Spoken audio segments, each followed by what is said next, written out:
যে পথিক তুমি কোন পথে যাচ্ছ, এটা কোন পথ, তুমি জানো এটা কোন পথ? এটা হলো ওই পথ যে পথে হাঁটতে গিয়ে আদম আলাইসাল্লাম ক্লান্ত হয়ে গেছিলেন। এটা ওই পথ যে পথে হাঁটতে গিয়ে নূহ আলাইসাল্লাম কান্না করে দিয়েছিলেন। এটা ওই পথ যে পথে হাঁটতে গিয়ে ইব্রাহিমকে আগুনে ছুঁড়ে ফেলা হয়েছিল। এটা ওই পথ যেখানে হাঁটতে গিয়ে ইসমাইলকে শোয়ানো হয়েছিল জবেহ করার জন্য। এটা ওই পথ যেটার জন্য সস্তা দামে বিক্রি করে দেওয়া হয়েছিল ইউসুফ আলাইসাল্লামকে, কারাগারে থাকতে হয়েছিল তাকে কয়েক বছর। এটা ওই পথ যেখানে হাঁটার জন্য জাকারিয়াকে করাত দিয়ে দ্বিখণ্ডিত করা হয়েছিল। এটা ওই পথ যেখানে যাওয়ার জন্য জবেহ করা হয়েছিল সাইয়েদিনা ইয়াহইয়াকে। এটা ওই পথ যেখানে আইয়ুব আলাইসাল্লাম রোগে ভুগছিলেন। এটা ওই পথ যেখানে দাউদ আলাইসাল্লাম তার কান্না সব সীমা অতিক্রম করে চলে গেছিল।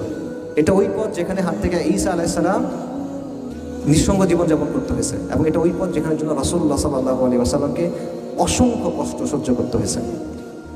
এটা ওই পথ। তো তুমি কোন পথে হাঁটতেছো? তুমি এখনো খেল তামাশার মধ্যে আছো। পথিক, তুমি কোন পথে যাচ্ছ?